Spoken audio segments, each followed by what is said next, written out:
like the feds already know me. I already got a file. I I'm have no illusions. blacklisted. Yeah. Yes, I have a file. I already know I'm blacklisted and everything. This was disclosed to me by a couple people that are very close to me. But it's almost impossible to be anonymous in the United States. I'm not worried about the fact that I have had the black cars in my driveway. I'm not worried about that. I'm worried about fascists. I'm worried about Mm. Zionists. I'm worried about political rivals who aren't restrained Yeah. to some degree. No, I The understand that. feds can do a lot of whatever they want, but the difference between them and fascists is the fascist is more likely going to show up or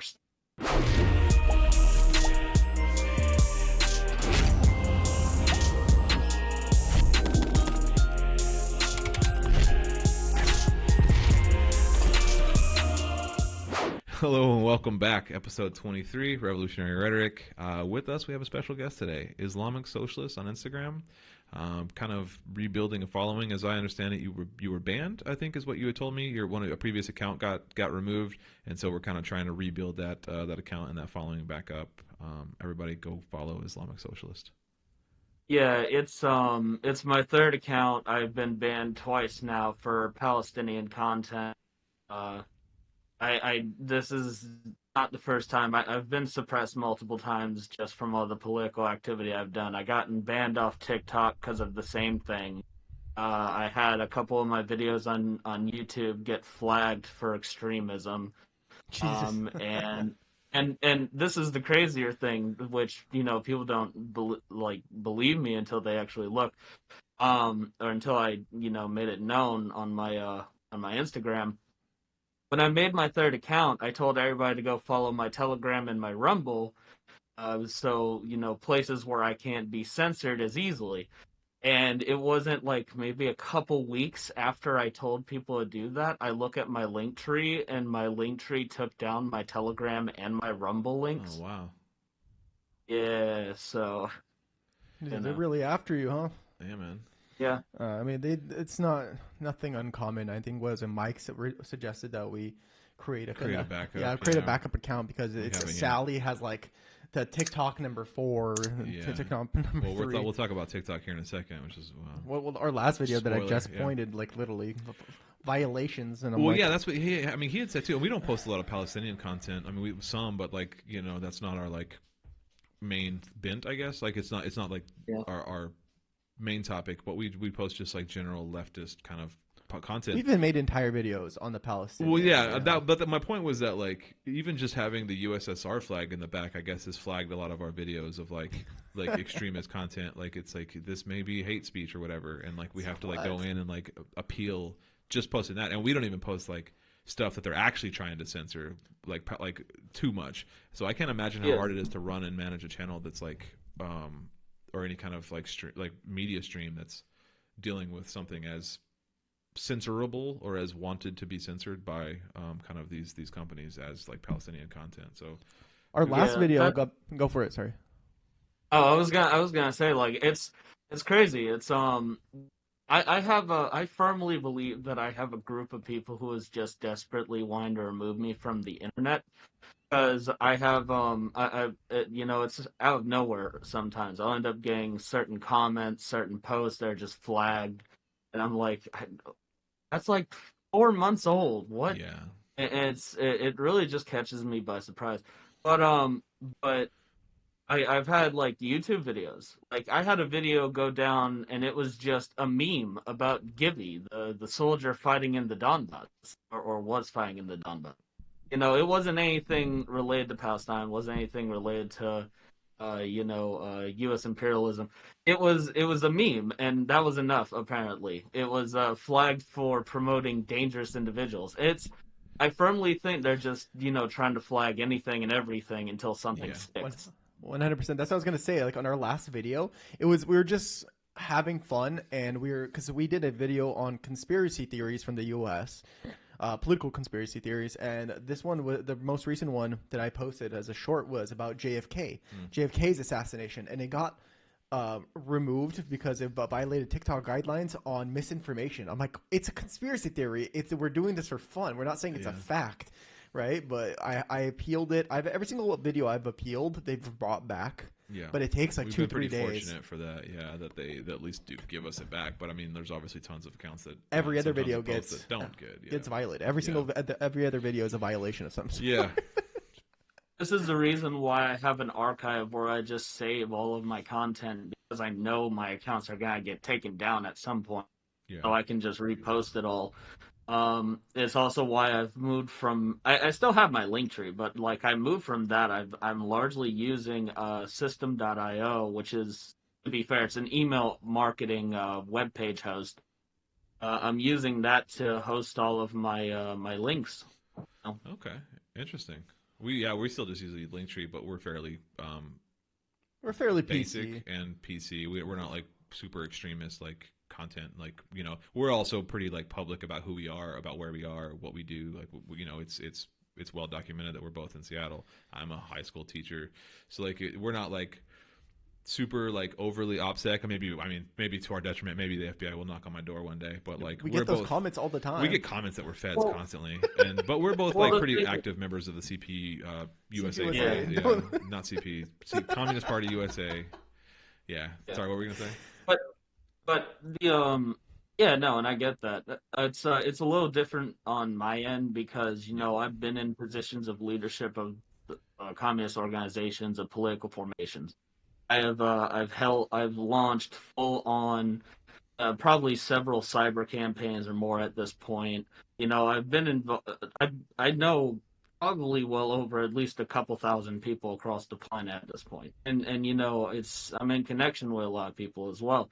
So I have to maintain OPSEC. It's not because I'm afraid of the feds, because it's really impossible to be anonymous in the United States. As somebody who knows cybersecurity, it's very impossible. Sure. But it's not the feds I'm not too worried about. Like the feds already know me. I already got a file. I I'm have no illusions. blacklisted. Yeah, same. Like I What do you mean by a already file? know them. Oh. Yes, I have a file. I already know I'm blacklisted and everything. This was disclosed to me by a couple people that are very close to me because they were digging into the information. But yeah, no, like it's almost impossible to be anonymous in the United States. I'm not worried about the fact that I have had the black cars in my driveway. I'm not worried about that. I'm worried about fascists. I'm worried about Zionists. I'm worried about political rivals who aren't held to, who aren't restrained Yeah. to some degree. No, I The understand that. feds can do a lot of whatever they want, but the difference between them and fascists is the fascist is more likely going to show up or Well, all right. This is actually a perfect segue to move us in, kind of talking about. I had a note about NSA. Oh, it was in my phone notes, not these notes. But moving on to talk about the TikTok ban and kind of that was been trumpeted quite a bit over the last. I mean, it's year or whatever they've been talking about it, but it actually went to the House for a vote this morning. It was kind of ramrodded through pretty quickly. It's being pushed to the Senate. Every article I was seeing was kind of talking about how they're unclear how it's going to be received in the Senate, although it appears that both Republicans and Democrats are pretty much, for the most part, in support of passing it. So it looks like it will pass the Senate, and we know from recent statements made by Biden that he will sign a TikTok ban if it's pushed through. But it passed by 362 to 65, so that's a major I guess cross party ban that they're really trying to push and trying to implement. I think it was something like 15. I think it was 15 Republicans and 50 Democrats voted against it. One person abstained, I think, or what do you call it, voted present. But see, it's not a total ban either, though. Yeah, well, that's what I wanted to talk about when we talk about OPSEC and stuff. Is their whole thing is this is like a threat if the TikTok company doesn't sell it from its Chinese-owned parent company, ByteDance. Yeah. That's all they want, is they want ByteDance to sell the company, which I don't. Or they'll ban it from all U.S. devices. So you have to ban it to Google or to Mark Zuckerberg. But their exact reasoning for banning it was that because they don't want our data being accessible by the Chinese Communist Party, which is such a weird bullshit reason, because it's not like they don't already have all of our data. Yeah. And also the American has been spying on us with we know this from the WikiLeaks and all this shit, and then what's his name, the NSA guy, what difference does it make? That's why like the whole thing just doesn't make any sense to me. And then that's where it kind of comes down to. Well, it's TikTok is one place where like a lot of TikTok does better than Instagram and most most apps, right? So TikTok is basically taking this huge chunk of money that could be made by American companies. yeah. Instead, it's made by another, a company that's from another nationality. So I think it's more about. Well, that's what the TikTok statement said is like you're like it's like how many millions of like small businesses will be impacted, how many like hundreds of millions of like consumers would be impacted. So like I mean that's kind of like on the business side of it, but on like the more sociological side of it, it just like crying that it's because the CCP is going to have our data. That doesn't hold a lot of water for me. I don't really buy that as a reason because like anyone who's not super naive understands that everybody already everywhere has all of our data. So like what difference? It's does it over, make? dude. It doesn't matter anymore. Oh. Oh, is he frozen or is he? Oh no, there you go. Okay. You could hold still, man. Oh Jesus, guys. My dude was so still. Are you sure you weren't in the FBI at one point? Because goddamn, that fucking fooled me. You're like, Yeah. nice. No, but yeah. Yeah, it's just frustrating. Are you on TikTok? If you're talking, we can't hear you. Yeah, you're muted. That's okay. Anything can be edited. You mute? We can. Y'all can hear me, right? Yeah, now we can. You muted yourself Yeah. on accident, didn't you? Sorry, we were going on this long diatribe about TikTok. If you wanted to jump in at any point It's in okay. that, It's okay. yeah, That can Yeah. be easily edited. That's not Yeah. a problem at all. feel free to jump in. Yeah. I did. God, that button. You graze it a second, and it's done. Anyway, oh yeah. So I wanted to answer you real quick. Yeah, I know I can hold still pretty decently. I was raised by veterans, kind of something that's ingrained in me. To answer on the TikTok ban, like you said, it's a bullshit reason. They're not doing this because we don't want the Chinese to have our data. If that was the case, they would have already clamped down on China when they got hacked several times over for all of their military information. No, it's not about data. They don't care about that. They care about what TikTok has been doing for the last couple years now. And it's actually very distinct. If anybody ever notices the trend, the U.S. Congress goes crazy about TikTok and wants to ban TikTok as soon as something major happens and TikTok got involved in some way. It happened with the George Floyd protest. They were wanting to ban it back then because it was opening up the people's awareness of police brutality and essentially witnessing a full-scale murder on live television. And it's happening again now. It's happening with Palestine, and the head of the ADL came out in a recording where he said that we have a TikTok problem because we have got a massive wave of young people who are shifting from pro or neutral positions on Israel to now being pro-Palestine, and this is reality. This is what this is. They're not doing this because of data going to China. They're doing this because they don't want any platform to have a free say, and it's very similar to why they took over the mainstream media. Why the mainstream media is now dominated by 6 major corporations. Because during the Vietnam War, a lot of war crimes and information was getting exposed. They don't want that to happen again. They don't want to return back to the era of, hundreds of thousands of people marching on Washington. Yeah, I mean, I've definitely seen that that kind of response and that belief that like even despite kind of leftist suppression and like pro-Palestinian content being suppressed on social media platforms, TikTok is still kind of one of the last few places where like that information is easy to spread. It kind of used to be Twitter, and during like the Arab Spring uprising, it was like Facebook was kind of the big vehicle for getting information out, and now for us it's TikTok, kind of like you said, starting in like 2020. That is kind of where a lot of people are getting their information, and if you can either shut off that faucet or just outright kill it, then yeah, you would be doing your causes. If you're trying to hide that content, a lot of I also want to Yeah, I also want to mention, because we saw what happened in 2020 when it came down to George Floyd protests. They were talking about having TikTok bought, the American section. They were talking about wanting to get bought off of the Chinese by the company Oracle. Anyone Oh who yeah. knows Oracle knows exactly what Oracle is. And Oracle not only is the main founder of Oracle in connection with such scumbags as Elon Musk giving him money, but also the founder of Oracle is a CIA agent. He wanted Oracle to be a data farm. It was to collect information. It's so this BS about, oh well, we don't want our data going to China. You're just swapping hands. If Yeah. if you're worried about data truly, you're just all you're saying to the American public is no one's going to have the data on the Americans except us because only we have a right to it. Yeah. I mean, yeah, that's fully that was the first thing that popped in my head when I saw that excuse of like data, and I'm like, that's obviously just Yeah, it's a bunch of bogus. bogus. It's as Yeah. bogus as it's bogus can get. Well, I don't know. Oh, sorry. Go ahead. I was gonna say I know that TikTok is probably like the biggest place where left wing information is dispersed, especially from the younger crowd, Yeah. and they Well, I don't mean, that's want just that. by numbers. I mean, like TikTok's numbers even crush Instagram numbers. Like it No, one used to hundred be. percent. Yeah. Like the social media popularity fluctuates, but as of right now and for the last few years, TikTok is just like the dominant app of choice by not just like younger people, but literally across I think across most age groups. I think once you get It's into the older groups, it starts skewing back to Instagram and Facebook. But for the most part, the numbers that yeah. TikTok puts out are insane.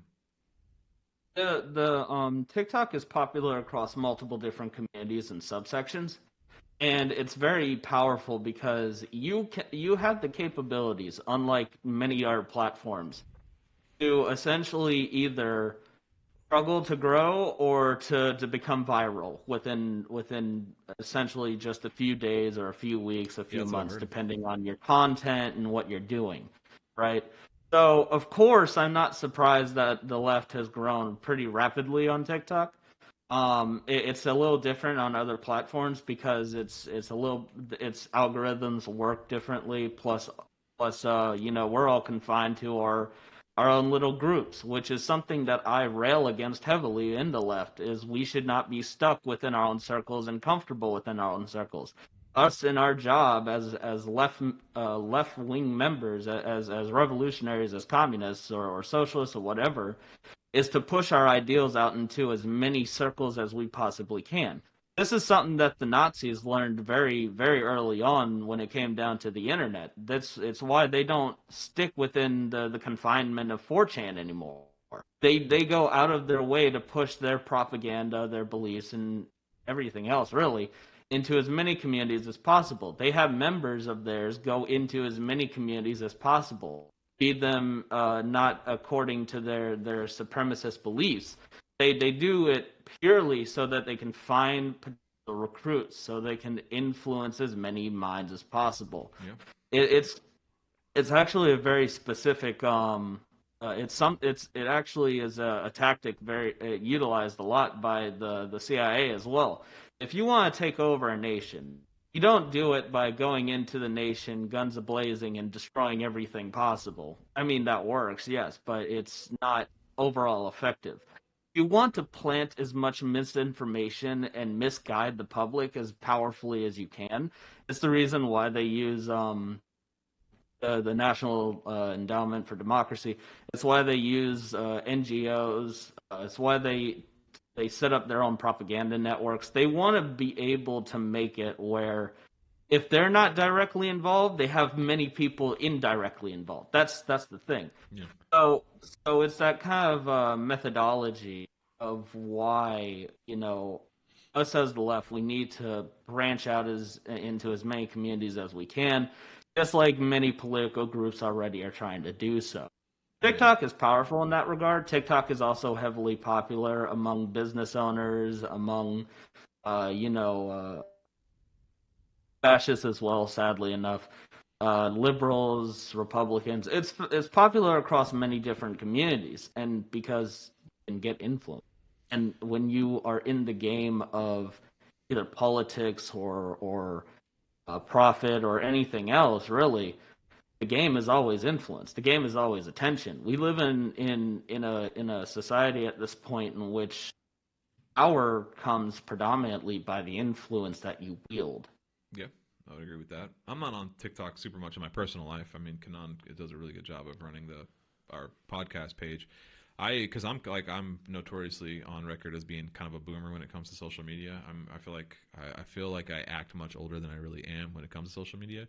And I agree that to your point of like pushing leftists, like go out there and like connect with other groups and don't just kind of be confined to your own bubble, and like pushing yourself, learning more. I mean, like having conversations with people who do share different like kind of ideological beliefs than you do. Have conversations about those things. I think the one exception or the one pushback I'd give to that is, as a joke, is like my Instagram feed. That's the one place I only want to see just shit posting memes, and I only want it to be an echo chamber. And I accept that, but I recognize that for what it is. It's not like I'm oblivious to it. I intentionally want it that way. That's the one space I go that's my happy place. Like I don't want to like safe spot. It's just I want to see Stalin memes and like just be I want to pick me up, see a couple Stalin and Mao memes, and then go back to work. And so like everywhere else, I'm happy to be pushed, but Instagram, that's my echo chamber. Yeah, the only way I feel that. The only way I get like conservatives engaged into our videos is just not contradiction, but what's the term for it? Like videos that will rile up the masses that don't exactly believe in what you believe. Agitation. Yeah, exactly. Yeah. Agitation. Yeah. So I'll put like controversial is the word I was using. Well, dude, like that anti-vax. We put an anti-vax reel. It was like it was just a short clip of something talking about during our conspiracy theory segment, and it wasn't even like it wasn't anything. We were just saying like, oh, there's just certain people that like don't like vaccines or whatever. And man, dude, like that comment section on that like blew up, and we're just like, are there still people that like are fighting over this? I thought we were past this 4 years ago, dude. Like it blew my mind. Like, and that was the thing. It's like to your point. It's like those people were not willing to engage in any other point of view other than like what they believe in their heart of hearts is right. And like I won't debate fascists, right? Like I'm not going to sit here and debate a Nazi. Like there's a difference between having like trying to have an honest conversation with somebody who's like open to, there has to be a certain foundational baseline of like willingness to learn and grow and not be a fascist. But anything short of that, I'm happy to have conversations with people. We're actually planning something with our local party to go out on the street and kind of just like chat with people and like, see if we can engage and have honest conversations around communism and kind of what it means to be a leftist and kind of what that perception is in the world currently. So we'll see how that goes. Yeah, I might get punched in the face. Who knows? Trust me, I already have. Yeah. But no, I get where you're coming from. This is the thing, right? It's like I never argue in favor of debating fascists. There's no point to it. They're already set within their values. This is why I also say I don't debate. I don't debate with anybody. I will engage and agitate, but I will not debate you. Yeah, that's a better way to put that. Because if I'm dealing with somebody that already has very firm political values, they're partisan already. Mm-hmm. You're not going to break a partisan from their values until the internal contradictions start weighing on their mind too much. That's what I've learned. So if they're not weighing on their mind too much, then there's no point in discussing with them. They're not going to take you seriously or listen to you open-mindedly. They're going to do it purely so they can try to either do what you're trying to do, get you to change your views, or to essentially feel a dopamine rush off of the adrenaline built from conflict. And to me it's a waste of time, it's a waste of energy. There's significantly more important work that needs to be done than having to argue with several hundred different people that have already held positions. My only goal is to reach people on the common positions that we have. It's why I don't get along with liberals very well, like at all. I don't deal with them kindly because I can't see myself. I can't deal with somebody who says, "Oh yeah, we should have, better working conditions for people," and then immediately will flip and be like, "Let's vote the Democrats again." And it's like I'm not doing that. So, I'm not dealing with those kind. But what I will deal with is I deal with conservatives pretty well. I deal with conservative workers specifically. Yeah. I'm not gonna get along with somebody that's already a multimillionaire or a billionaire that's in a position of conservative power. That's not gonna work.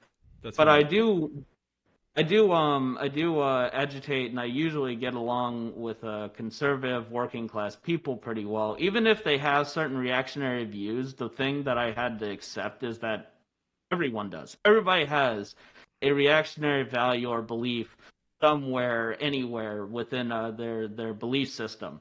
It's not a matter of me having to, hone in on that and just, rail on them for that, because that's not going to get anywhere. All that's going to do is burn the bridge even further. Yeah. My only goal is to try to build our common, similar positions, and to try to get him moving more to trusting me, building a bond with me, because that's how I'm going to be able to get him to understand that some of his positions might be a bit backward. You're Yeah, I mean not that's gonna you're not gonna be able to change them outside of that framework. sure. I mean that's like kind of like union building 101, right? Is like the first thing is just to be a good coworker and like be a good comrade at work, and then that'll slowly kind of build into. And yeah, I've had that exact same conversation with multiple people. In fact, I think that was what me and Mike from Turn Left were talking about, is an echo of exactly what you just said. Is like, I used to be naive and I used to think that liberals were the ones that we could reach and kind of have conversations with, and that these like far right conservatives were like just too far gone. But the more I've had these conversations, the more like as a Marxist Leninist I like become and evolve and grow. I realized that I had that backward, exactly what you said. Like, liberals are the ones that are just unreachable, but conservative, yeah, typically working class conservative folks are like, in general, just more reachable and more receptive, excuse me, of being kind of like drawn to Yeah. at least some framework of kind of class consciousness. It's it's still not easy, but it's definitely like much more possible. I think liberals are just there's a part of that that's just like liberal ideology that's just completely cut off from like class consciousness. They can only go up so far, and then they just kind of stop. But they also have this kind of like elitist mindset as well. But then They yeah, have that's that. what stops them. Yeah. With the conservatives, they have kind of like the right reaction of not liking certain things, but they don't know how to channel that anger or that that hate almost to, like, oh, we hate the corporations and it's because there's lizard people. Yeah. And so yeah, so they that's that need to old be joke educated. of QAnon, right? Yeah, Of exactly. like, they guys everything is shitty. Working class people need a break, but it's because of the Jews or whatever. And it's like, Yeah, God it's damn like, it! you're It's so like you were fucking so close, bro. to reaching real class consciousness.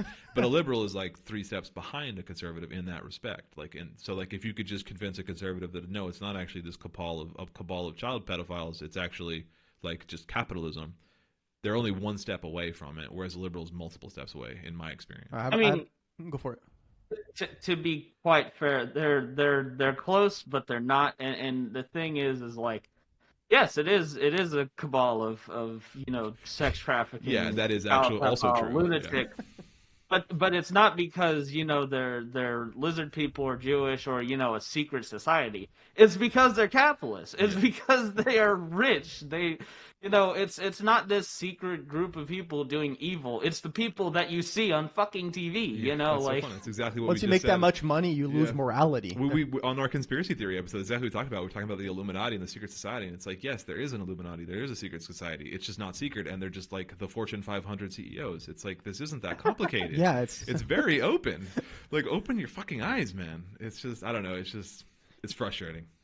Yeah, well, I had a guy at work because I never asked what he was, but like I could fucking tell, man. This guy's like libertarian-esque, Yeah. right? And we would talk over months about like how the economy is shit, and I would say my stuff, and he would say his stuff. I'm like, okay, this guy's obviously a conservative. The other day, he's like, oh, fuck all this shit, like eat the rich. I'm like, aha, I almost got you, bitch. I'm like this close. I'm like, oh, it was social democrat talking points. I'm like, oh, if I could just get you one more step, dude. Yeah. Well, I don't know. You want to move on to kind of our, one of our other topics? We have kind of 3 main topics to talk about. Sure. Either we can talk about Haiti, which is just fascinating what's going on in Haiti. I want to know more about the internal politics of these groups, because that's where I'm a little hesitant. Let's talk about Haiti. Let's jump in.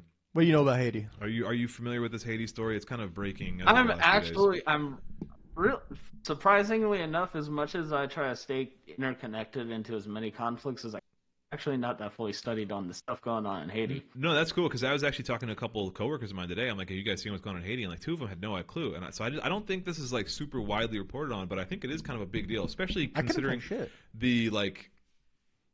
when you kind of face the reality of like this is happening due to direct U.S. imperialism over the last like 100 years in Haiti, like obviously this is a byproduct of that. But so to kind of recap, over the last like I think close to 2 weeks, there's been basically this coalition. Haiti has a pretty big gang problem. There's local gangs that kind of run fairly rampant in Haiti. The police are typically underfunded, and these gangs are through smuggling and other like criminal enterprises. They're pretty well funded. They're pretty well armed with like pretty advanced, like they have like 50 cal rifles, fully automatic, like a lot of fully automatics, whatever. They're all they're all independent gangs, but there are a lot of them. Well, I guess over the last couple of weeks, this one leader has kind of united them all under this like single coalition, and they have since stormed, I guess, multiple prisons and released over 4,000 prisoners. They've stormed the presidential palace. They've like basically taken over Haiti, all led by this one gang leader whose street name is Barbecue. I don't have his real name. It's a very Haitian name. Yeah. Oh, Jimmy. I don't want to mispronounce this. Cherizier.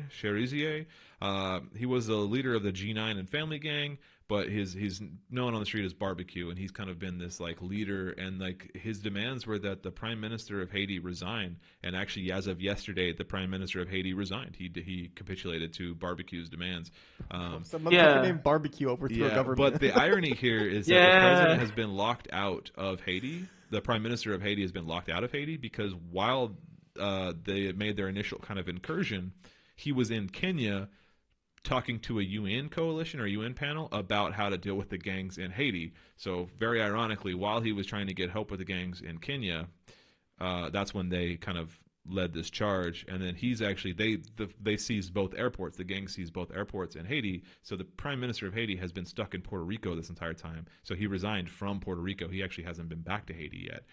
The one kind of area of concern I have is like, great, this sounds like a grassroots revolution. I'm here for it.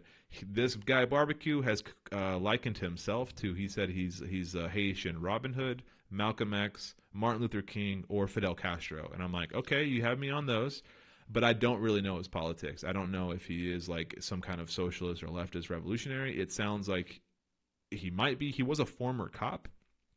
He was actually a former like national kind of federal. Yeah, he was a national cop, like a National Guard or something. Yeah, like but that. he was like fairly like spec ops. Apparently, it was like a pretty like well trained and like like legit guy. And then he left the cops to be a warlord. So He also said Thomas Sankara. oh, he said Thomas Sankara Yeah. is. Oh, well, that's pretty Marxist. I mean, that's Yeah. It's like, I like Martin Luther King too. The Haitian gang boss Jimmy Cherizier told the New Yorker journalist John Lee Anderson when they met last year, but he didn't like fighting with guns, and I fight with guns. okay. That's his quote. And if he knows and respects Thomas Sankara, then I mean that's something. So this is my opinion on it, right? Like you said, we don't really know his politics. And granted, as us in the first world, we really don't have a right to kind of like dictate the views that should be given towards a third world nation launching its revolution. However, I do want to say what's probably going to happen is this, because it's something that happens like every time something like this happens.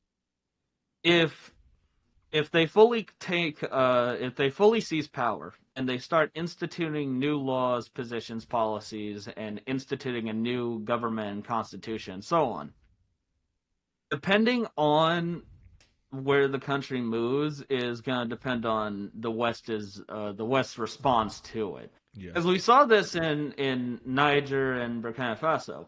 This is going to be the usual outcome. The United States government is probably watching it pretty intensely. They always do. Oh, they've already met. There's been a bunch of panels have met. Yeah, the Caribbean and leaders have met. Like this has heavily like already been addressed by. I can stand to see sanctions happening. Yeah. Yeah, so they're probably going to watch what happens, and when they see the country moving in a way that doesn't appeal to the Western's wants, then they're probably going to attack it heavily. Well, I could have this backwards too, but as I understood it from like the brief reading I did today, I was trying to scramble to kind of because this wasn't on my radar until all of a sudden it was, and I'm like, oh, okay, holy crap, this is a thing. So I've been trying to scramble to kind of dig back into the internal politics of Haiti, and it's fairly complicated because even in the last 20 years, there's been 3 coups. So it's like it's changed hands multiple times. two of those, as I understand it, are Western backed or American backed like coups. But from what little I read, and if I'm wrong about this, I'll issue a retraction next week. But from what I understand, this guy doesn't want to be in charge. Barbecue. He's actually advocating for the reinstitution of the previous prime minister that was ousted in the previous coup, who I think is a social democrat from what I've read. But I don't quote me on that. I'm not really sure. But I do know that the current prime minister, Ariel Henry, I'm not sure exactly if it's pronounced with the French pronunciation or not, but regardless, I think he was also like fairly moderate. I was trying to find his politics. I was trying to just get this crash course on this guy's politics, and yeah, I totally agree. As Westerners in my comfortable house, right? Like, who am I to like judge this movement or to like really make any kind of comment about this movement? But I like understanding his politics. I think is important. Just like, at least if nothing else, just to lend support to it, right? Like, if it is like a Marxist movement, then of course I'm going to lend my support to it and like kind of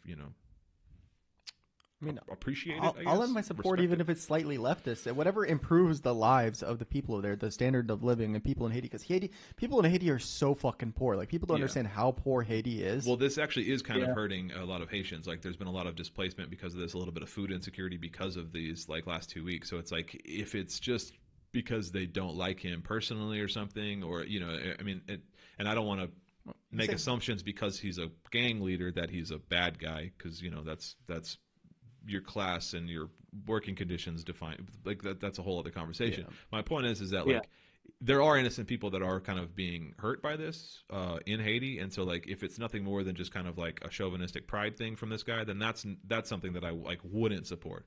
But if there is a certain like working class kind of revolution or movement that is trying to, or some kind of class conscious movement, then that's a different conversation. I just don't know. We just don't know at this point. I'm sure that some people do, but I don't know from my 45 minutes of reading today.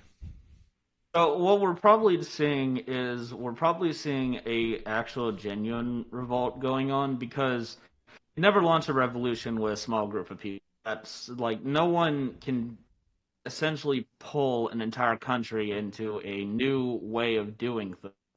You have to have essentially the entire country on side with you if you are. That's the thing. So if the entire country is supporting this uprising, it's probably not anything in regards to a chauvinistic pride. I don't like this dude. I want the old guy.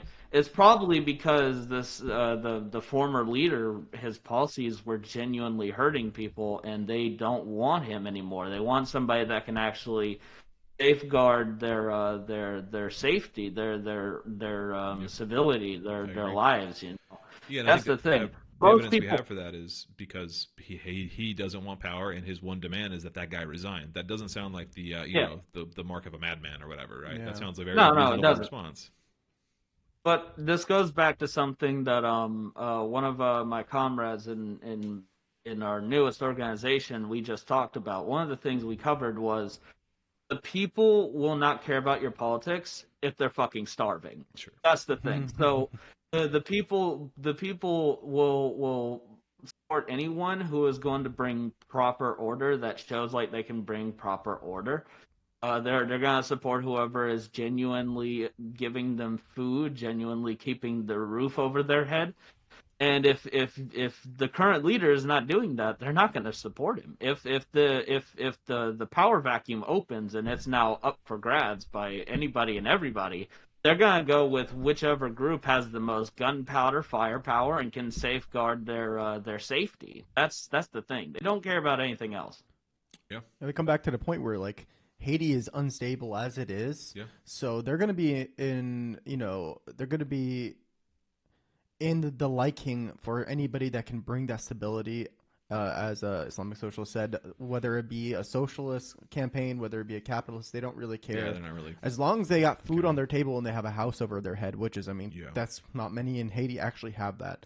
Yeah, and it should be noted too, just for complete transparency, that the stories we're seeing, a lot of them are contradictory. A lot of them are I think it was the same line I saw in multiple like short like clips from different like major news media, which was just like Haiti paralyzed, Haiti paralyzed, Haiti paralyzed. They just used that same phrase over and over, and I was trying to find, well, what does that mean from like a journalistic standpoint? Like, what are you actually trying to say here? So I think like a lot of the journalist outlets are using the same language because they know as little as we do. Like, and so they're just like, they're all kind of forced to use the same language because there's not a whole lot of information here. Well, it's not just that. It's not just that. It's also because major mainstream medias are all bought and controlled by the same primary corporations, as I said earlier. Sure. So when you have 90% of the Western media, which it is, controlled by 6 corporations, they all use the same script. There's actually a video that's circled around. I'm sure you guys probably the have John seen Oliver it. clip, you mean? Yeah. Well, no. It's it compares the reportings on the same story from one news agency to the next, to the next, to the next, and they're all using the exact same script, talking about how this information is dangerous to our democracy, and it's literally line for line. You know, it's. I could probably pop that up here. You can put that here. The sharing of biased and False news has become all too common on social media. More alarming, some media outlets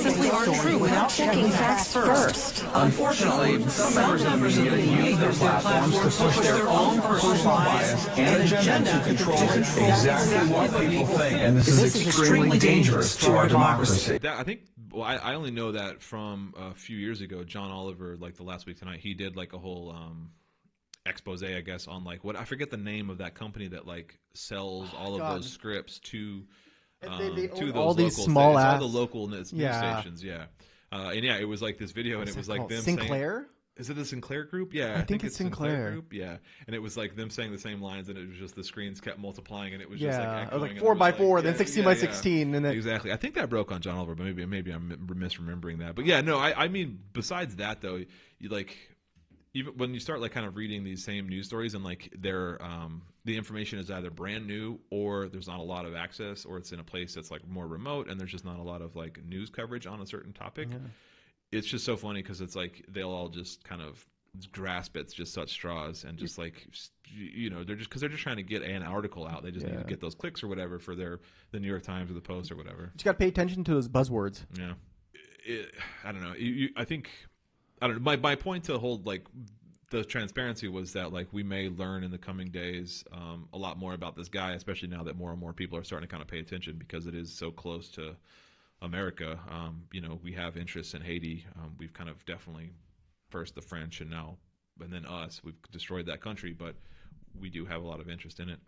My Haitian knowledge is pretty limited. I mean, I teach Haitian Revolution in my history class, but only up till that point, and post in sort of kind of the post Civil War era of Haiti, but post that. But that's 200 years ago, so I don't really have a grasp of modern Haitian history. The Haitian Revolution was very progressive. It was important to, especially the Caribbean, because the Caribbean after that point started to see essentially a tidal wave of revolutionary and anti-imperialist positions starting to become at the forefront.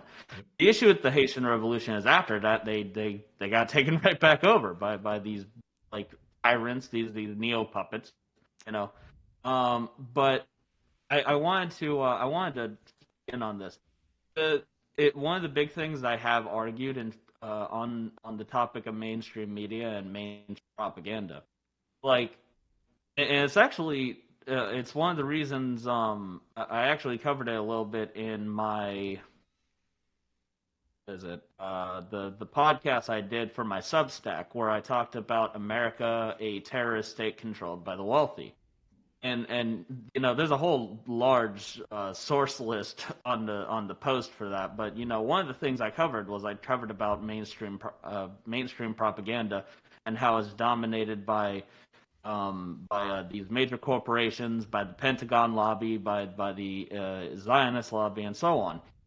One of the things I stress everywhere I go is don't listen to mainstream media if you're wanting an insight of any kind of conflict, because the mainstream media 97% of the time lies. Yeah. There's no point in listening to it if you're trying to get anything that's of depth, of seriousness. One of the reasons why I'm well studied on many conflicts, be it Palestine, Ukraine, the Congo, and so on, is, and not even just, you know, those recent ones, but even, you know, stuff way back when, is I follow I think it's like over 70 channels on Telegram of independent journalists, watchdogs, and so on. Like I ended up making a channel specifically to voted to independent media, essentially. It's all Telegram channels. It's the channel is called Activist News Network. I have it just purely for that one mega list to help people try to find independent sources, independent information, because there's a lot that doesn't get shown to the public, Sure. especially when it comes down to conflicts that are directly opposing to Western interests.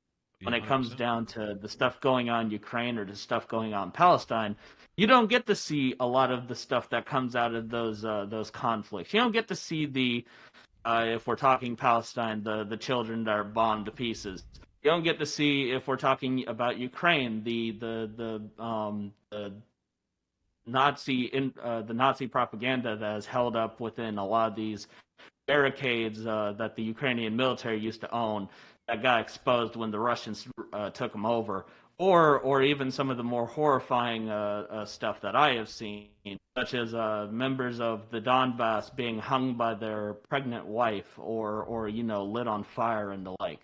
So, you're not going to see that information in the West because it goes directly opposed to Western values, Western interests. They don't want their public seeing, you know, the truth of anything. They won't always twist it if it benefits Western interests, especially when it comes down to these conflicts. Of course, they're going to they're going to back Israel because Israel is an appendage of U.S. imperialism. They're going to back Ukraine because Ukraine is an appendage of U.S. imperialism. And more likely than not, they're going to back whatever kind of puppet or whatever kind of super friendly prime minister they can place in Haiti. Like if it's somebody that's going to kind of goes with the flow, that's who they're going to support, which we've seen even from my limited understanding. I think we assassinated that leader in the early 2000s, 2004, 2002, something like that. The Haitian prime minister was assassinated, and kind of like an American installed prime minister was in place, and then even again in 2018 or 2019, I think it was. But don't quote me on those years or dates because I'm a little fuzzy on that. But yeah, and something you said is that mainstream media lies. 9 times out of 10, it's a lie. But even that 1 out of 10 is even when they are rarely telling the truth, it's still through a lens of extreme imperialists. It's heavily like vetted and edited by like their kind of like, what is it, the Department of Defense has like Washington Post like editors and stuff like it's just a joke to consider any of that like a source of legitimate information. And then Amazon owns Washington Post. Yeah, Amazon owns Washington Post. Like New York Times and the Post are both like vetted by I think the Department of Defense. They have like liaisons at the Department of Defense. So they don't say anything too like impactful to the American sensibilities. So even when they are telling the truth, you have to be incredibly critical. Like, yes, the data or the facts may be there, but like what lens are they kind of portraying that through? Is through very imperialist, oftentimes very anti-communist, anti-CCP, anti-China, anti-Russia, anti-Iran, whatever. So yeah, it's tricky. And I think what you're doing there and like being that cognizant and being that kind of picky, I guess for lack of a better term, about where you get your news, it's something that everyone should be, right? Like it's people just sharing whatever they see from ABC or whatever. It's we got to break that habit. Yeah, no. And the thing is, I was gonna say, and the thing is, there's a lot of progressive people that have got a lot of backwards values, and these are people that usually do circle the liberal circles, but sometimes they are a little bit they are occasionally correct, and they do have progressive positions. The issue, though, is they're way too caught up within the mainstream. And this is something that a lot of people are. Most people go with what is on the surface. Most people go with the easy attainable information. They go with the easy attainable stuff that they can use. Like, even if it's like when it comes down to an article from a specific conflict they want to know information on. They're gonna Google it or they're gonna search it up using Bing or whatever their search engine is, and they're gonna find usually like 9 times out of 10 they're gonna find at the top of the list is all these Western propaganda channels. That's why our objective should not be hoping for the American people to come to the correct positions by themselves. That's not going to work. Of course not. You need to force Whether they want it or not, you need to force the truth in their face. Yeah. That's why it's imperative for us to try to go into as many communities as we can and try to push as much information as we can. We cannot allow, at least for me, I think it's one of my most pertinent things. That's why I also have a channel called Break the Narrative, because I refuse to let people, not know about what's going on in the background.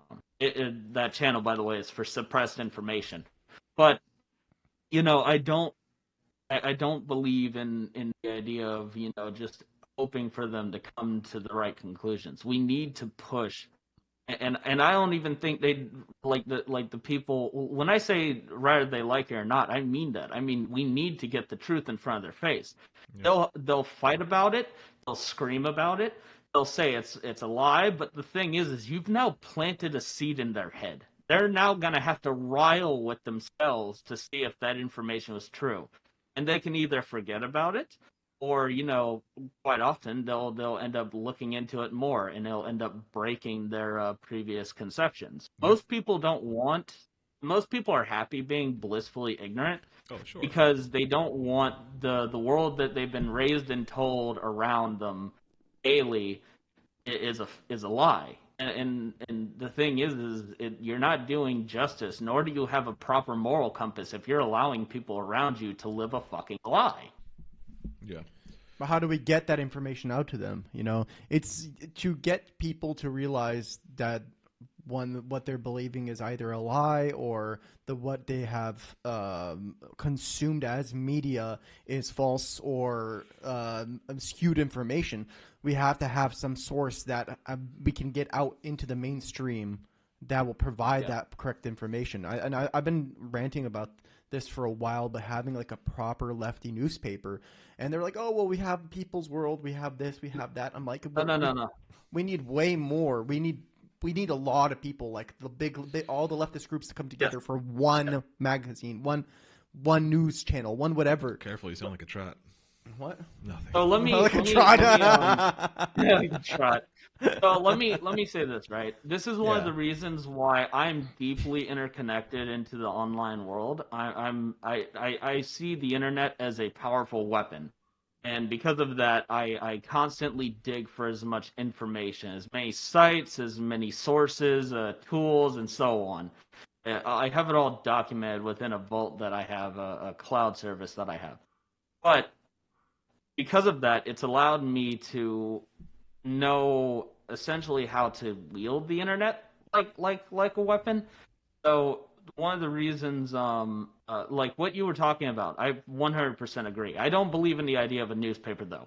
What we see with, you can get a lot of ideas actually when you just kind of sit back and watch your enemy from afar. But one of the most powerful things that I think we can do is something that the fascists have been doing for a very long time. And we need a central place that is very popular, that almost everybody has, that we can be able to we can be able to output as much information, videos, articles, everything and anything, really, that has the truth in it, and then using it to mass distribute with the follower base that we collect into that channel. That's the reason why one of the things that me and a couple of my people are working on is a WhatsApp channel, because WhatsApp is the largest social media, well, it's the largest platform in general at this point. I think it's got like 1.2 billion members. We're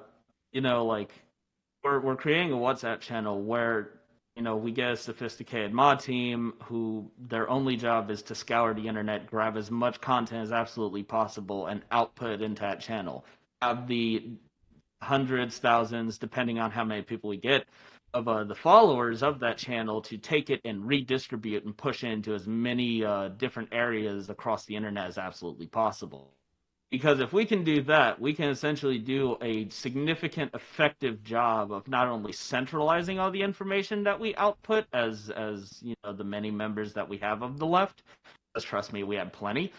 We also have plenty of art. That's not an issue. It's have no centralization. That's our problem. That's one of our central problems. So we need the centralization in order to mass organize the numbers that we have current to reach our influence significantly far beyond what we have probably limited ourselves to. Yeah, I couldn't agree more. I think one of the first episodes we did, this is a few months ago, many weeks ago, we talked about that, like kind of the factionalization, and the fractured kind of predicament that the left is largely in because of just kind of all of these different like parties, I guess, that are like so minor in differences. But then if you look at like kind of the fascist right, there are differences and there's different parties, but they're largely kind of in lockstep with one another, or they're much more happy to kind of reach across their differences and work with one another. Whereas on the left, I think, yes, there are more leftists than people. I think there are more leftists than fascists. I genuinely believe that. I think also like there's kind of the old adage of like scratch a liberal if fascist bleeds, and that liberals will side with fascists. But I do like to be an optimistic, and I do think a lot of times that like in general, a lot of those kind of progressive liberal voters, when push comes to shove, I think they would, at least a lot of them, would side with like a leftist cause. Maybe I'm being a little naive there, but my point is that there are more leftists than there are fascists. But I think our problem is that we are not interconnected. There is no centralization, and we're way too factionalized.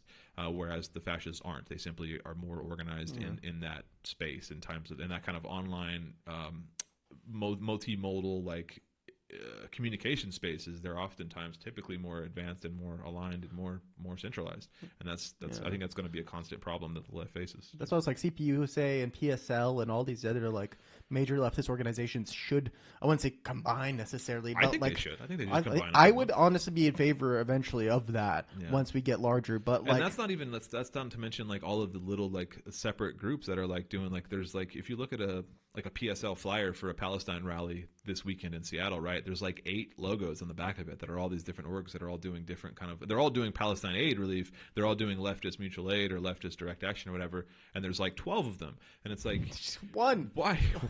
Just one. And I get it. You know, you got your neighborhood thing going on, and that's fine. But like, it's just it seems so fractional. If we're gonna be serious, but like when here, the Proud man. Boys have a riot or a rally, it's just brought to you by the Proud Boys. It's just that's just a Proud Boy. You know what I mean? Like it's just they're much more centralized. I want to touch in. So this is the thing, right? I it's very fun we're talking about this. I have been able to recognize a long list of problems that are stifling and causing problems in the left. Be it, the issue of liberalization, be it the issue of ego, the issue of pride, there's a long list of things. I'm working on an article actually right now for my Substack that covers over this in not broad detail, but at least significant detail.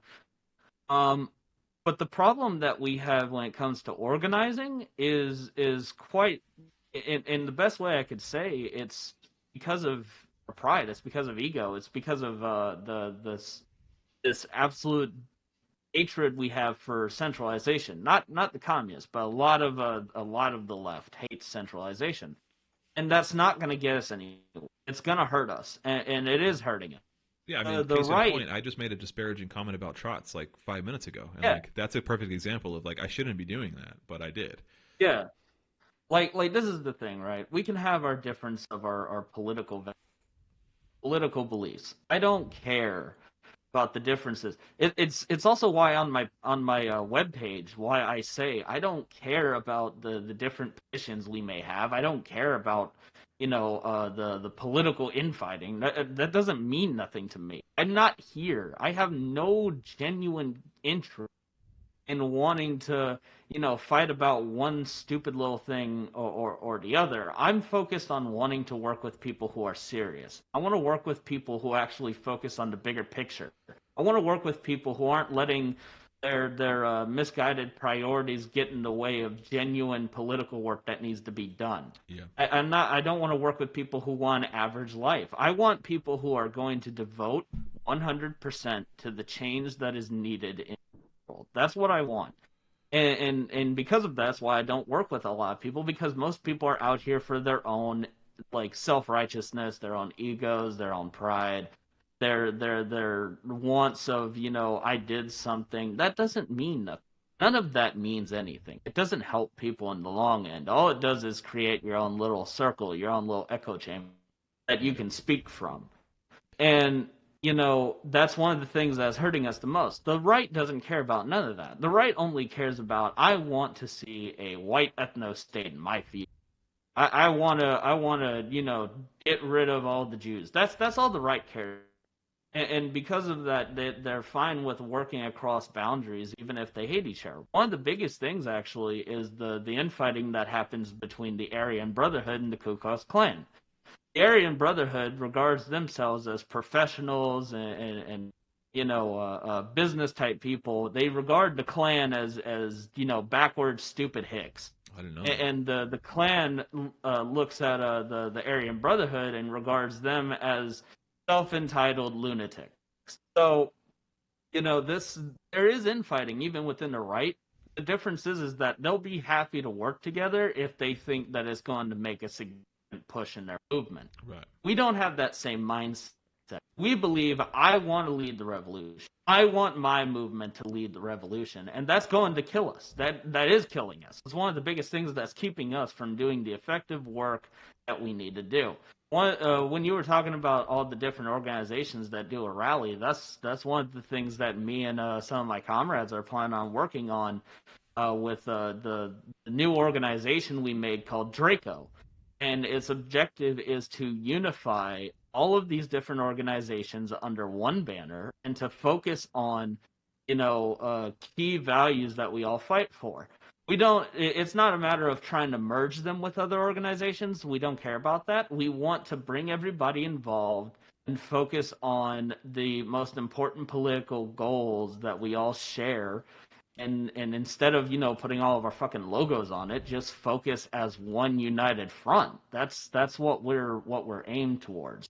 Yeah. And something that I think I think the left needs drastically, but another thing, and honestly, the most importantly that the left needs the most, is the left needs to let go of all this baggage. It needs to let go of the liberalization that's been going on. It needs to let go of its ego. It needs to let go of its self-righteous, belief systems. It needs to stop centering itself, and it needs to start centering the masses and centering the collective positions that everybody shares instead of, my people want to do this. Yeah, I couldn't agree more. A guest we had on very early on, actually one of our local comrades in our local Communist Party, he said it really well. He said, like, the arguments we're having is, like, who can interpret a guy who's been dead for 100 years the best, and it's like the argument we should be having is how can 150. We best 150 years. A guy's been dead for 150 years. Yeah. Okay.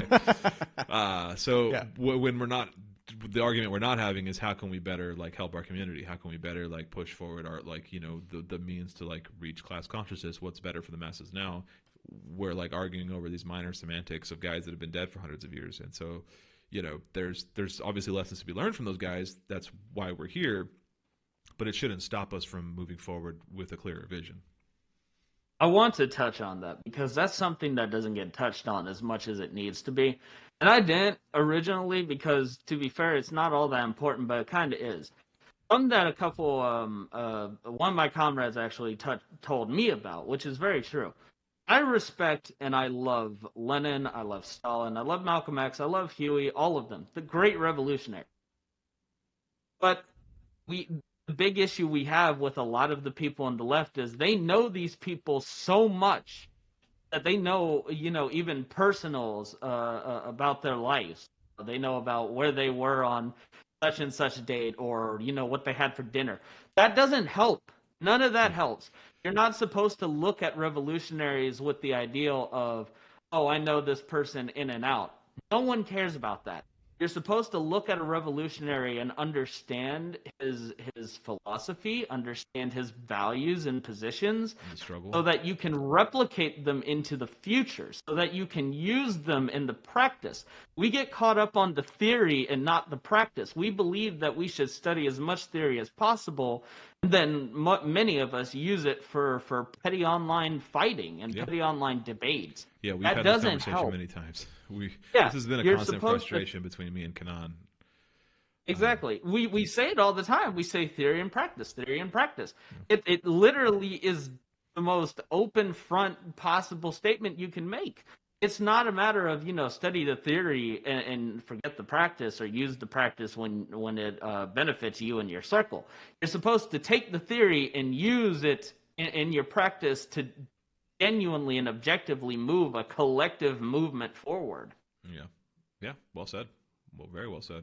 Let's move on to the very last thing that we had up on here. Yeah, before we do that, can we ask you, I know it's pretty late where you are, or I think it might be late, I'm not really sure. How are we doing on time? Are you okay? Oh, I have no time to. I'm okay. good. Well, we got one more story, and this one is kind of a spicier, like more conspiracy-minded thing. Once. Sorry, Yeah, once I'm done with you guys, I got editing to do. I got work. okay. I got information to You're a collect. workhorse. Trust me, it's. all right. I'm a Well, we're workhorse. talking about the I'm a Boeing whistleblower. Well, I shouldn't use the word assassination. That might get me sued by Boeing. No. I'll bleep it out. Yeah, the Boeing whistleblower surprise death conspiracy, where like the guy who was supposed to go testify, I guess he was going to be deposed this week, right? I think it was like yesterday or something. He was supposed to go testify about Boeing, and they're like, they failed like 7 out of their last 12 audits or something, and they're like grossly malpracticing and like out of spec for like all of their planes. And this guy was a whistleblower. I think he was from their New Jersey plant. He's from North Carolina. I'm sorry, South Carolina. South Carolina, Charleston. Yeah. And then he winds up dead like a day before he's supposed to testify. And like, I don't know, man. God. If it sounds like a duck, it looks like a duck. I don't know what the fuck. I'm not gonna lie. I'm not gonna lie. I was looking forward to this one. I'm not gonna like. So I gotta admit, you probably both know more about this than I do. This is one story I didn't cram, so you guys take the lead. Let me read this real quick. This was from an article from I think NPR. Yeah. So Barnett was in the middle of giving deposition testimony in his whistleblower retaliation case against Boeing when he died. His lawyers Robert Turkowitz and Brian Knowles told NPR he was in very good spirits and really looking forward to putting this phase of life behind him and moving on. The South Carolina-based attorneys send in a joint statement. We didn't see any indication he would take his own life. No one would believe it. And you're right. No one believes it. Like, yeah. And okay, so I'm kind of excited for this one because this is the thing. Go nuts. 100%, I believe they killed him. Yes, I think we all do. Yeah. And the reason why I believe that is because I've seen what our government has done in the past. Like, this is the thing, right? When the Panama Papers came out, it took the news by storm, and then it was quickly swept under a rug, right? And people was wondering what happened to the person who did that. She's dead. They killed her. They firebombed her car. Like, this is not a surprise to me. And this isn't the first time they've done this. They tried to kill Julius Assange. Mm-hmm. They're still after Edward Snowden. That's the name I remember at the beginning of the episode. Was Edward Snowden? Yeah. They tried to kill multiple whistleblowers. There's multiple journalists in Israel that were killed just because they were exposing the truth. Oh yeah. When it came to another one that most people aren't really studied on, there's a guy who actually made a car that could run off water. And, very shortly after he was going to make the blueprints public, he was found dead with 2 casings in the back of the head. This is not unsurprising behavior.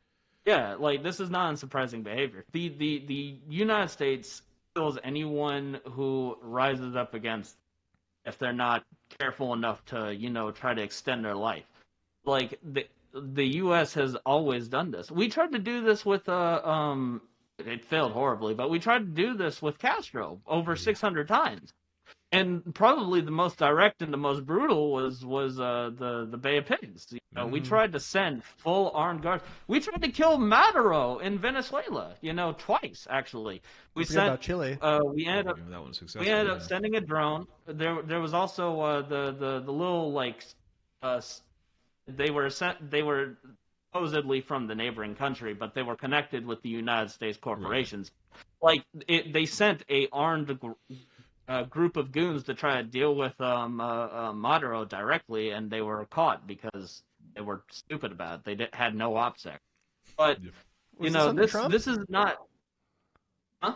Was this the one under Trump when they sent like? I think it was. Yeah. Yeah. This. I don't remember that. Like this Let's is look this into is normal behavior for the U.S. Yeah. Of course a whistleblower died. Like this is not surprising. Especially for a This is company an as average Tuesday. yeah, and this isn't just like your mom. I mean, like this is Boeing, right? This is like Boeing. Not only is like one of the leaders, the leader in commercial aircraft. They didn't even try. They also have a lot of non-commercial stuff, a lot of government stuff going on. Like they're in bed with. This is just super relevant to us because this is in our backyard. This is here in Seattle. Is the Boeing headquarters, at least. I mean, this guy was in South Carolina. It's crazy just how fascistic it's getting because, like, they didn't even try to cover it up. They're like, what are you going to do about it? Yeah. They Well, and, like, that's at the end of the day, the irony there is, like, or the sad fact is, like, well, yeah, what are we going to do about it? It's like, yeah, this guy was happy. He was in the prime of his life. All signs indicate that he was completely fine. Yeah. He was about to testify against this company, and then he died. And it's like, well, I don't know. Move on to the next story, I guess. And it's like, yeah, and because nobody's actually going to do anything about it. And 3 days later, it's going to be buried in the rug. And the thing is that the states is going to get significantly worse about it. This is the thing, right? So the U.S. has gotten real prideful with how they can just kind of do whatever they want at this point. Yeah. Like you have whole political leaders coming out talking about a country or a group of people as if they're animals and they're we're gonna beat them into the ground, right? And then people like whistleblowers and journalists like talking about how if they don't mind their tone, we had the what are they called? The psychological warfare department of the military drop a video that very openly just stated we're gonna push our propaganda. Nothing's gonna get in our way. This is something that the U.S. has back in like the 1900s. They weren't so open with it because they didn't have the kind of same control as they do now. The infrastructure, but I as well. think what's happening is because they essentially have data on everybody because of the NSA, because they have these powerful satellites that can essentially track cars. They have they just recently exposed that they got fucking laser cannons. I think what's happening is the United States and the West as a whole has gotten to a position where they feel they are so powerful that they're untouchable. And that kind of ego is clashing hard against major nations that are associated with BRICS. So, like China and Russia and them. One of the reasons why they feel they can actually defeat the U.S. is because, how dare you say that you're untouchable? I'm going to show you you're fucking touchable. So it's that kind of it's kind of that mentality that makes them get to this point, and we're probably going to see it in a lot worse ways. We're going to see a lot more chauvinistic behavior. We're going to see a lot more, of these politicians just like, yeah, we killed him. What are you going to do? Yeah, I 100% agree with that. I think it will just continually ramp up until one day they just said, yeah, we did it. What are you going to do about it? Like, yeah, they're almost there as it is. I think I think you're totally right. I think we're just going to see them get more and more reckless isn't the right word because it's just more and more just like brazen. I guess brazen is the word, like more brazen about it. And yeah, I totally agree. I don't know. It's almost like there's not a lot to say about this because there's no obvious. discussion, there's no debate. It's like, yeah, it's very clear what happened. But what if? It's like, no, dude. No, man. Yeah, I mean, like, yeah, sure. So there's like, yeah, it's kind of just wild that it's like, yeah, Boeing a the guy, and that's kind of like you're like, oh yeah, that's a bummer, I guess. What do we do about it? Well, there's not a lot we can do about it, and that feeling of helplessness is also really frustrating. Of like, yeah, Boeing is going to do what Boeing is going to do. Lockheed Martin, it would have been Lockheed Martin. It could have been Honeywell, Raytheon. It could have been whatever. Like any one of them would have been capable of it. I think the issue is as the state just becomes more brazen with things, the more it essentially kind of arms us, right? So we could utilize that to expose the public to just how tyrannical that its government actually is. I mean, the U.S. population already, as a good majority, doesn't really trust their government. That's the thing. But what you can do is the more you expose how truly tyrannical it is, you could start with, this information about Boeing, and then move on greatly to the other people who were killed by the United States government, the evidence for that, and then show off what the U.S. has done with coups and the 800 military bases that they have.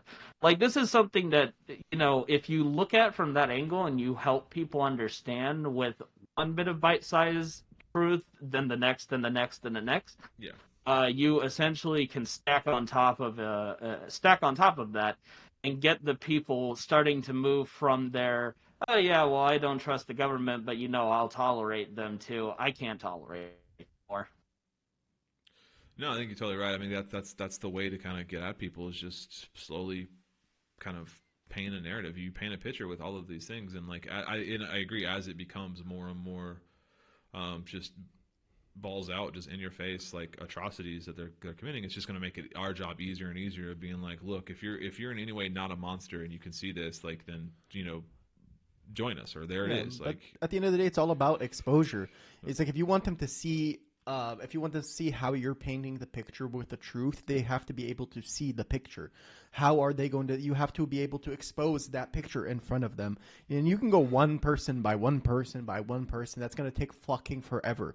We need to be able to create some sort of media apparatus that can expose a lot of people to it at once, and that's what's great about TikTok, and that's why they want to ban TikTok. And one of the reasons, not just the only reason, of course, but is because, like, we can so easily, readily, throw information out on TikTok, radicalize people, and then basically just eventually take over at a certain point with media. But that's not what they want. They're trying to control our narrative. They're trying to control our amount of exposure that we can actually induce. Well, not just that, but also what's also really important, right? It's like, TikTok is great. I'm not downing it, but it's only one platform. Yeah. sure. If you guys look at my socials page, I have probably, God, I don't even remember, probably over like 12, 13 different platforms that I expanded upon, because I wanted to have as much reach as possible. Because if I can and I am going to automate it at some point here, where I can make a post and it'll get broadcasted out to all of them, or at least most of them. I want, not the way that I see things, I want the broad left to adopt. I want people to understand that the internet is your weapon, is your strongest weapon you have. And if you get enough people and you get the proper organized channels and groups involved, you can take this internet completely as your own. It's one of the reasons why, I'm using him as an example, because if you kind of look at the evidence, it's true.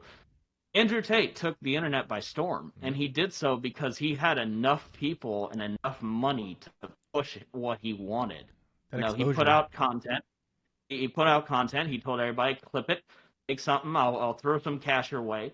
Push it everywhere. That's what he did, and he took he was one of the most searched people because of it. Yeah. This is the same way we need to look at the internet. We need to turn it into a weapon. We need to be able to have a central place where we have multiple people pushing out and distributing out information and content.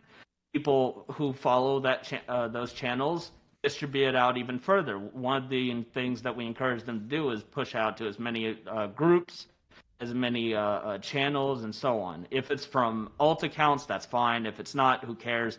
Just get the information out. We need to take this internet until essentially almost everybody has heard our values, our beliefs, and it's forcing the government to want to shut down the entire internet. Yep. That's good wise words. Yeah. Good luck shutting down the entire internet. Yeah. I mean, wasn't it like originally started by the military, or at least it was. the government? That was like It was started by the Navy. Yeah, the Navy. Yeah, but way back in the day. Same thing with like the interstates. Yeah. Most. Well, thanks so much for coming on. Islamic Socialist, anything? Let me ask you, where can the people find you? You mentioned you got 12, 13 socials. Where would you like the people to follow you? What can you plug here as far as getting your message and your content out there? I will send my link, yeah. But I have a socials page that's ran through system.io. It's an AI email marketing site that I have came across along with the other fucking 100 AI sites I have. All right. Well, we'll But drop those links. We'll be sure to drop that link and yeah, all of yeah. your links in our kind of descriptions here. If you're listening to this on the audio podcast, get out there, go follow Islamic Socialist on all of his socials. If you're listening to this on YouTube, then just check the description below, and then check the description below on the audio podcast as well. Yep. Well, thanks again. Thanks so much for having us. A really awesome conversation. Really enjoyed that. Really appreciate you taking the time. Cool. Yeah, no, I was excited for it. I had everything kind of planned already. Cool, awesome, man. Well, thanks so much. I'd love to have you on again if you're ever in the mood to just chat about some stuff. If any other whistleblowers get you'll be the first one we call. We'll keep in touch. Yeah, awesome. Well, as we say to every episode, make sure you're getting out there and helping your community. Join whatever mutual aid group you got going on in your neck of the woods. Join a Big Ten organization, CPUSA, PSL, whatever. They're usually doing some good work in most major cities, whether that be kind of direct action, mutual aid work. Follow us, Revolutionary Rhetoric. Follow us on Instagram, Twitter, TikTok, and YouTube. Did I forget anything? I'm getting better at this outro thing. Did I forget anything? Twitch, I guess. Oh, Twitch. Follow us on Twitch. Yeah, we are have like 2 followers on Twitch. We're planning to do a stream like once a month or something. I forget what we figured. Yeah, we out do a live stream with like a bunch bunch of lefties, like a lefty round table. Yeah. Hopefully we can do something more like something fun, going on. less serious, but more fun. Yeah, that's what we did our conspiracy theory thing. That was a little more fun. Anyway, I think that's it. Give us a follow. Go, I don't know, donate to your local pet shelter. I don't know, do something. Do something with your time and money.